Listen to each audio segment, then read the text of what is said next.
Irish, Italian, Greek, Turkish, and Mediterranean descent. Dr. Austin has had experience in community settings on local, county, state, national, and international levels, laying the foundation for globally impactful contributions to the research. As a telecommuter to Metro Houston, Texas, in her executive role, she makes her home in Metro Atlanta with her husband, Douglas. Again, I'm so honored to have Dr. Tamia Austin here tonight. And let's welcome her as she discusses with us sickle cell trait and provide some education. Welcome, Dr. Tamia. How are you? Thank Thank you you for for having having me. me. I'm That was a pretty impressive introduction. It was. Who is that? It was. What did the kids say? Who this? But I am thrilled to be here with you, Miss Green, and the Be Strong group. How powerful. I mean, you can't say it without being empowered. Uh, and in this very moment in our lives, in what's going on our televisions, that is a powerful, powerful statement. And I'm thrilled to be here with you today. Absolutely. Thank you. So, Dr. Dr. Tamia, I just want you to take it over. I know we're going to talk about sickle cell trait, and there's not a lot of specific discussions on that, but it's so important that we know, not only those of us who are caregivers of children with sickle cell trait or children with sickle cell disease, but to educate us on those who have sickle cell trait, and who may not know how important it is for them to be aware of that. I'm going to let you take it over. Okay, so I am not shy about this subject area at all. I come to the sickle cell arena, the population, this whole area as a sickle cell ally. And I'll talk more about what that means. But I was introduced to an organization back in 2010, that is the As One Foundation. That organization was started, as you said in my intro, by DeVard Darling, who is an identical twin. He was born in Nassau, Bahamas. And as their story goes, the parents, the doctors they were so totally surprised when Devon followed DeVard through the birth canal because the entire pregnancy, they had been hearing two hearts beating as one. Fast forward after the parents divorced, the mother and her children, including the twins, moved to Houston, Texas, where DeVard and Devon were toddlers at the time. They did end up going to Houston area schools down in Fort Bend Independent School District, and were good academically, but also good athletically, and were recruited nationally to play football and ultimately chose Florida State University. They played as true freshmen. And when they got to Florida State, that is where they learned that they had sickle cell trait. They learned that they were AS warriors and were given the education of nothing to worry about, asymptomatic, you'll live a normal life. Just don't run the risk of having a child with avoid the risk of having a child with sickle cell by not procreating with someone also with sickle cell trait.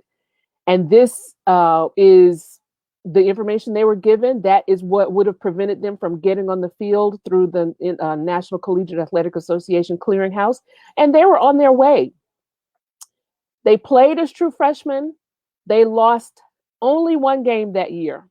So as the college football season goes, you're in season all of the fall. And if you go to the national championship that happens in January, that is the game that they lost. So imagine these young men driven, wanting to show that they deserve to play as true freshmen and that next year we're not going to lose that one game. We're going to win them all. And so February is the off-season workout time of the year where the athletes coming off of the fall show improve.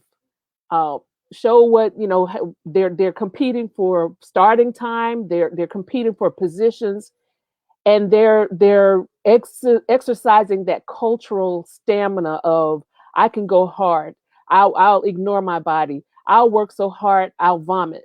And that culturally is, somewhat of a badge of honor.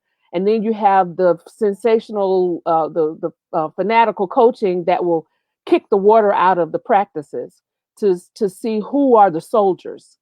Well, February 26, 2001, Devon, who was being groomed to be a leader of the defense, had passed out multiple times in that workout. He was coached up. Your body is amazing. You'll pass out before you die. He was carried through the drills because they were also coached up that every one man down, the whole team down. Meaning, if you fail a drill, then the whole team has to go back through that drill.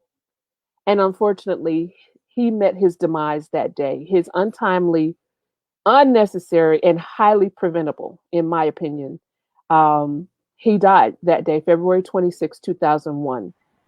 Devard also had sickle cell trait, and being genetically identical, the university would not allow him to continue to play football. They did not want to take on that liability. And, in their defense, there just still wasn't enough known, even though we had the mandate, even though there had been prior incidences.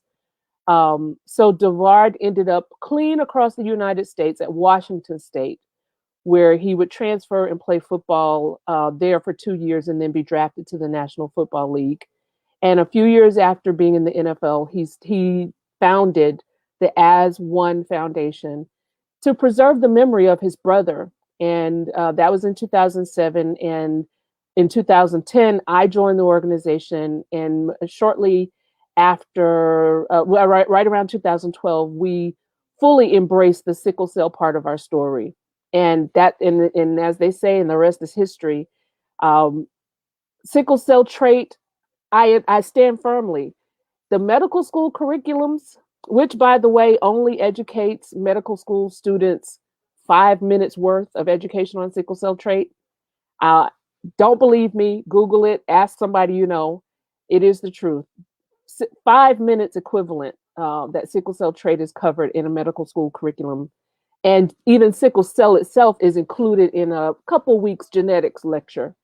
So the medical community is not really armed unless they specialize or encounter, as our caregivers are constantly put in the position of having to educate their own providers, having to educate, the nurses, the ER staff about what can happen with sickle cell and sickle cell trait even more.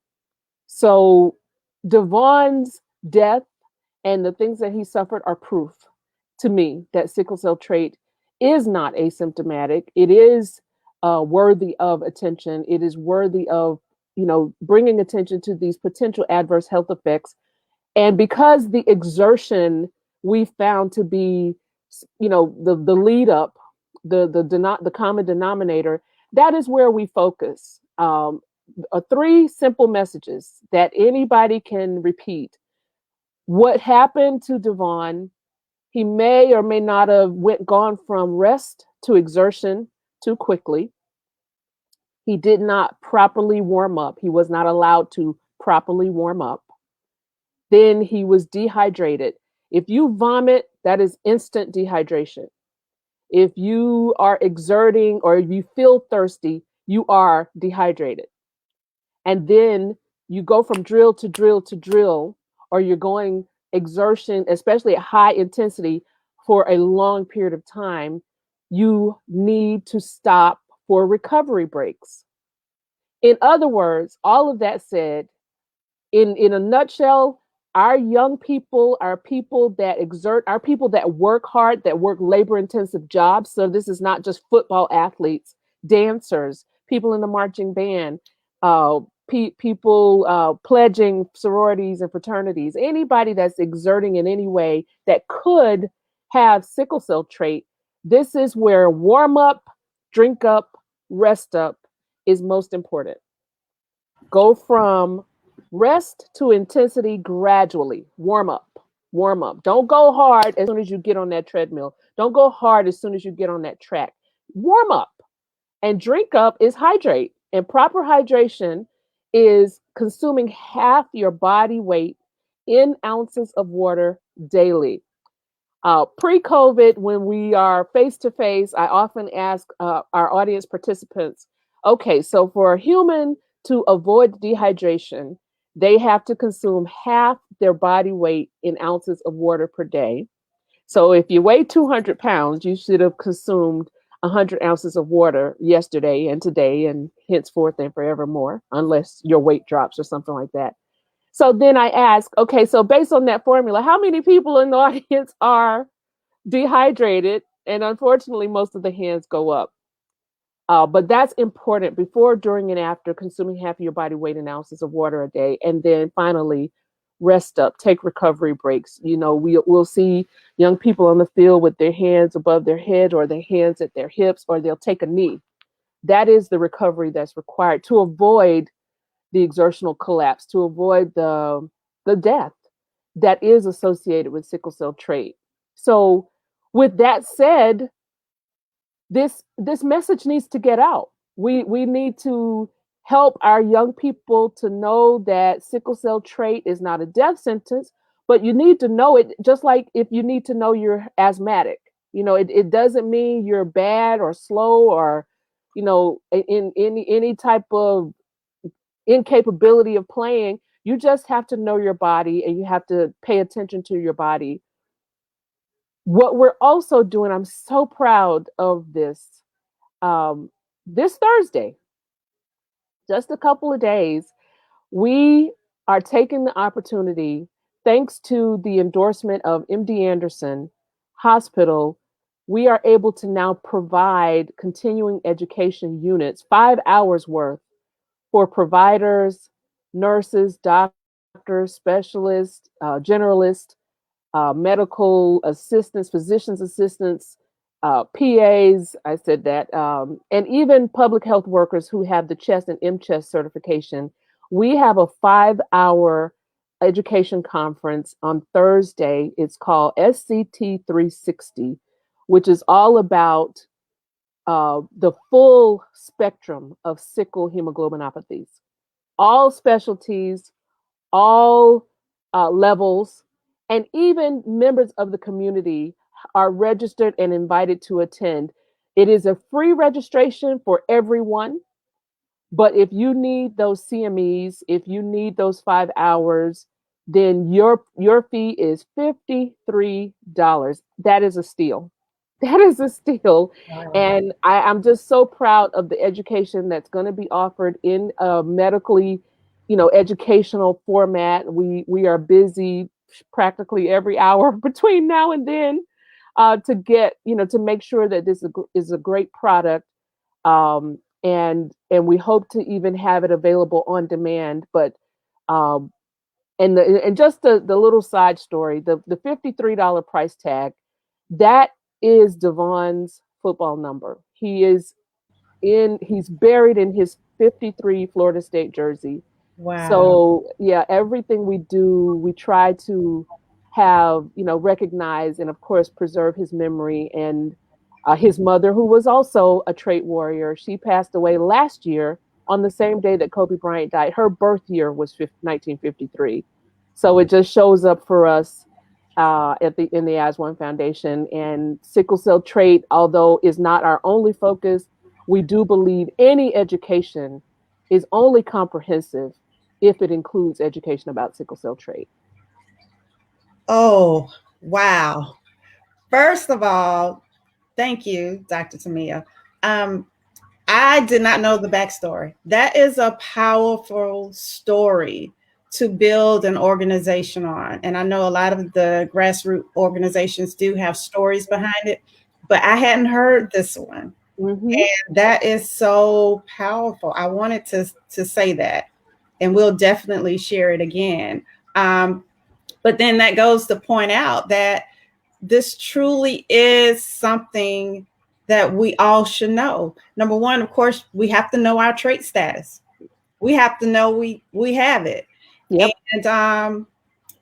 And that's important. So we know how to take those extra precautions before we go out and do something. I know my husband has the sickle cell trait. My bonus baby has the trait, as well as my grandbaby. So, those are things, You ain't nobody grandmama girl. Ma'am, I am. Okay. All right. But yeah, these two. But yeah, it's important, for us to educate ourselves because it's a huge deal. Mm-hmm. You at least need to be aware of, what you're facing, and to be able to even educate the baby from that point on up so he can know it instinctively what he needs to do. And like you said, you stated something important, which we all should do, but listen to our bodies, and we have to know our bodies. So yeah, that's one thing that I hear often, about sickle cell disease. Our patients are all different, so their pain, the issues that they experience, they are different from patient to patient, and that is the same with sickle cell. As unique as we are individually, that is the uniqueness of our sickle cell trait experience. So no, sickle cell trait warriors are not walking around in pain all the time. But if they are not hydrated properly, if they exert, if they elevate, and elevation has to do with flying, mountain climbing, deep sea diving, those of our, really active, people. And we're not saying go somewhere and sit down. We're saying, listen, if you're going to Colorado, you might need to go a few days earlier to acclimate. Mhm. And we hear that, in the Ryan Clark story. We know this was a national football player who played one too many games in Denver and ended up losing his spleen, multiple organs. Yeah. That was because of his sickle cell trait, and countless others. And even Devard, who, founded our organization, when he vacations in Denver, he is very, precautious about making sure oxygen is available for his sons, because they were out on the bunny trails and they were flushed and, headachy and sicky, and it was the sickle cell trait activating because of their non-acclimation to the elevation. So just precautions that, you have to take. If you have allergies, you take allergy medicine. Well, if you have sickle cell trait, you got to pay attention to your body. And one of the things I hear too many times is, yeah, I have sickle cell trait and I've been having this pain since forever. It's always in the same spot. And I mean, it's incredible. Well, if you're 40 something, or because they'll say, well, I just thought it was growing pains. But if you're 40, it's not growing pains. You're done growing, So, I mean, is it AVN? That's what we want to know. Is this a cell death that is experienced by, the warriors that end up having hip replacements? Are we talking about bone death? Are we talking about, for sickle cell trait people? It's mentioned in the research as a potential complication, and there are certain cases, as we keep hearing this word around, rare cases, but a case nonetheless. There's also a very rare but fatal cancer associated with sickle cell trait, renal medullary carcinoma, RMC for short. There's a recent research that associates exertion among sickle cell trait people and RMC.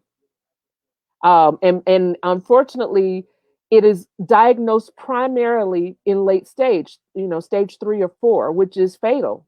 5 to 6 months, I believe, is the standard of life after diagnosis. But the signs are, blood in your urine, lower flank pain. And unfortunately, if that is already starting to happen, then it's unfortunately too late. So we need earlier diagnosis, which means they got to look at those kidneys, way early. And there are certain, critiques of whether or not all sickle cell trait patients should be required to have an annual ultrasound to avoid late stage diagnosis of RMC. I think yes, but there are concerns about overburdening the health system. But I fight the good fight every single day because obesity has been a relatively recent health concern that has been qualified as a public health issue. And I think there's a whole lot of us out here that are suffering from obesity, which is classified as a disease. So if we can classify obesity as a disease, then maybe we can get those ultrasounds for the sickle cell trait patients, because if it's just because what we also know is if an earlier diagnosis, the prevention is higher. But these late stage diagnoses, they're fatal. So it's not a gloom and doom message here, but it is a message of numbers. We have 4 million people nationally in the United States with sickle cell trait, and many of them don't know because they're not Black. They identify as Caucasian. They are of Asian, Latin, Mediterranean, Greek, Turkish descent, and they have a trait. They are a carrier. So they need to be educated. Do we wait until college to test? Should we be testing in high school, especially if we're talking about young people that are entering into physical activity and really being serious about athletics? Should we be testing earlier? Should we be giving them that warm up, drink up, rest up message earlier? And certainly, we probably have a long road to hoe to get the medical school curriculum to change, but that is why this Thursday event is so important. SCT 360, full spectrum education about sickle cell trait. This is to combat what our providers don't know and don't know they need to know. Don't know they don't know. And I always love to get that reaction. I get it and feel the goosebumps every time I tell it. And it really puts a person to the message. This young man is walking around without his other half. How identical twins describe themselves as, they're like the same person. So his half of him is missing, and in my opinion, shouldn't be, because of sickle cell trait. Right. Dr. Tamia, I did receive a couple of questions. Oh, sure. Message to me. Are you okay with answering? I sure am. Okay. One was, my new doctor said that I don't need to worry about having the trait. Is there something I can share with him? Do you have any? Yes, tell him to sign up for Thursday. Okay. I'm breathing. This is like woosah, right? Mm-hmm. I don't want you to worry about having sickle cell trait, but I do want you to have the information that you need to be able to make informed decisions about your life, and if procreation is in your future, about your future children's lives. We have a resource. We call it the SCT Parents Guide, and we can put that link in the comments. Follow the As One Foundation. Follow. Oh my goodness, there are several sickle cell trait.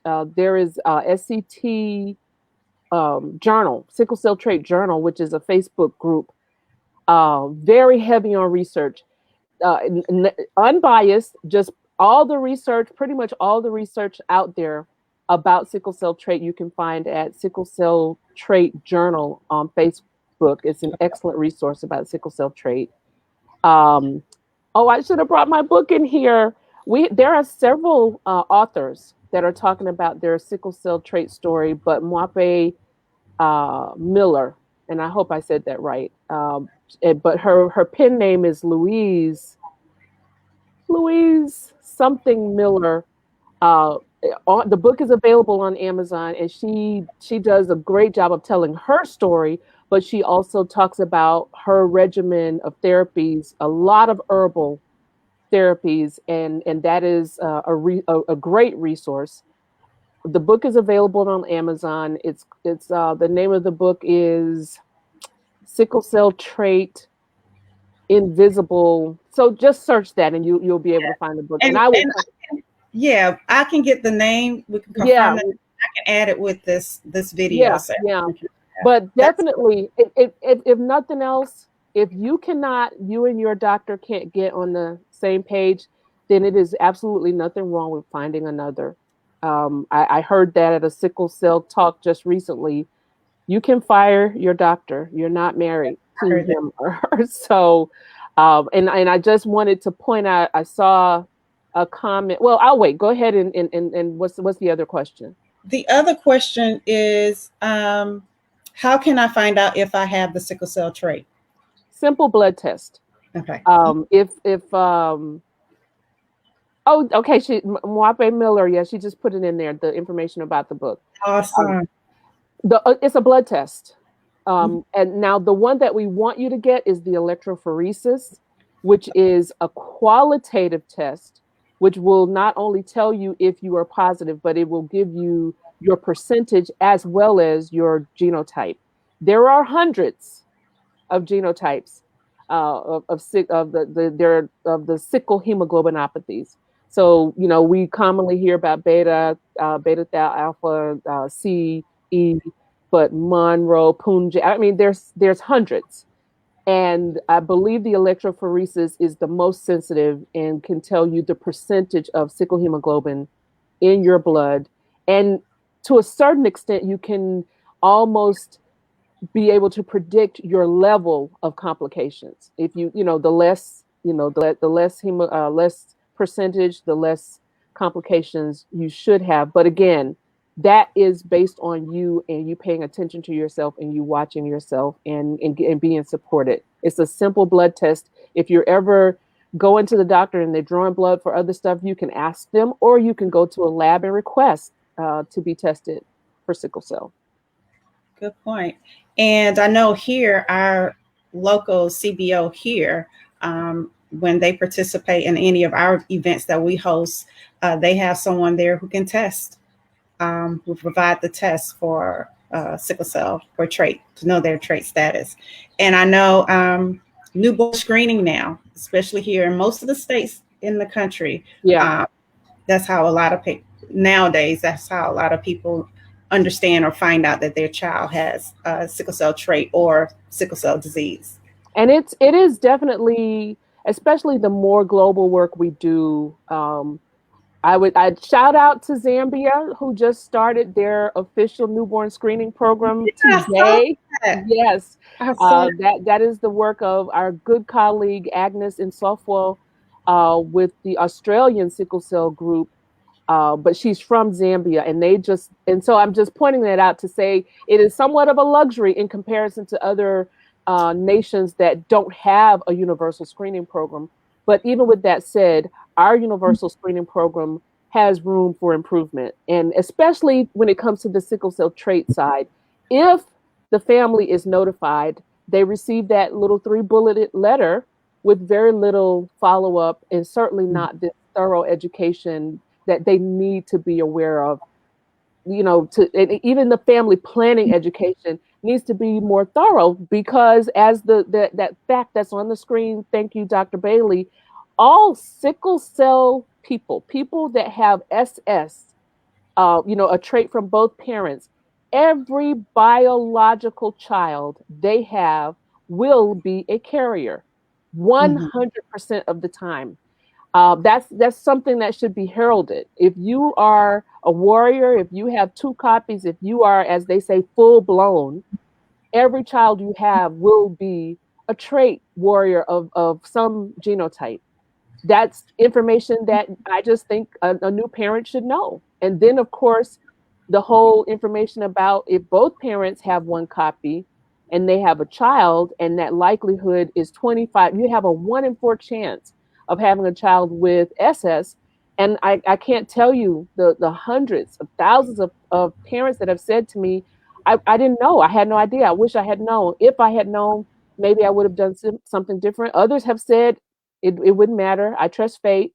But at least they would have known. They would have had some level of information, making an informed decision. So the newborn screening program here in the United States still has some improvements to make. And as One Foundation And you know, a lot of our organizations are solutions. We can assist with providing education, shoring up that informed decision making, so that our children can be healthy and hydrated, I like to say, and grow into, you know, as in the sickle cell population, our warriors are aging, and we love that.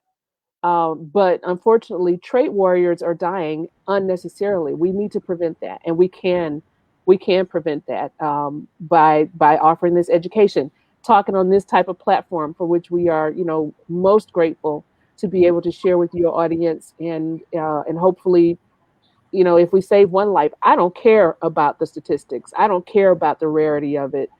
When you're talking to a mother who's lost her son, she, you know, she doesn't care about statistics. She's caring about the fact that her baby is gone, and doesn't have to be. So, and um I just have a fire that burns in me, for all of them, you know, for all of them. And I want to concur with Ms. Miller. Thank you, Yeah. Dr. Tamia. We but we want to thank you for being here and for sharing information. I know as the Be Strong group, we're going to do more in sharing information about sickle cell trait. We have volunteers and supporters with our nonprofit who have the sickle cell trait, and they need to learn more. We need Yeah. to know more. So we appreciate you being here, sharing your knowledge. I'm going to share a lot of the posts that you share, the educational posts. We've already shared about your event. You want to say one more thing about it this Um, Thursday? this Thursday, from 10 to 4:30 p.m. Eastern time. There is still time to register. We should have made a tiny URL because the link is very long, but it's about to appear on the screen, the registration link. But it's on the Run the World platform, which is a great platform for these virtual conferences. It is free for the community. So if you're just interested in learning about this, we have 5 great topics, and we literally could have filled up probably 3.5 days of Right. content from everything that we wanted to present. But we just shrunk it down to 5 hours, 5 credits for those of all providers of all specialties and all levels, and even the public health, the MPH, the DRPHs that need their chess and MCHES credits. Those competency credits are available for $53 of a registration, or free of charge to the community members. And you know, this is just one step, another step toward educating, and hopefully raising awareness about sickle cell trait, and helping our population be more informed. As you said, caregivers are likely trait warriors. If they're the biological parents, they are likely, you know, trait warriors. And to know and learn about what is going on in your body, what could potentially be going on in your body, you know, that's priceless. If you know, if you want to know any other condition that you could be dealing with, you want to know about whether or not you have the trait. You want to know your status. Oh, I see Sydney and Mwape. These are all super trait warriors, y'all. I mean, we are a growing community, and people have serious stories to tell. Sydney, she has an amazing story about living with sickle cell trait, being athletic, and the doctors not knowing what to do, you know, misdiagnosing her, and she and her mom having to figure it out, still working on that, but still advocating. And that's something I think that's just super unique about this sickle cell community. Yeah, I'm absolutely amazed at what you all do while dealing with the woes of pain. I mean, from PhDs, you know, and I'm not talking about no molecular biology, and you know, a full organization, and then parenting, and you know, just it is incredible. But we have to do it for ourselves. You know, the consortium, we have a wonderful relationship with the Sickle Cell Consortium. Oh, and welcome as a new member. I'm your big cuz. I mean, we've been a part of the organization for about 4 years now, and you know, they welcomed us At that time, we were strictly trait focused, but they welcomed us, and not only welcomed us, but provided us a platform to be able to put together a trait track in the Warriors Convention.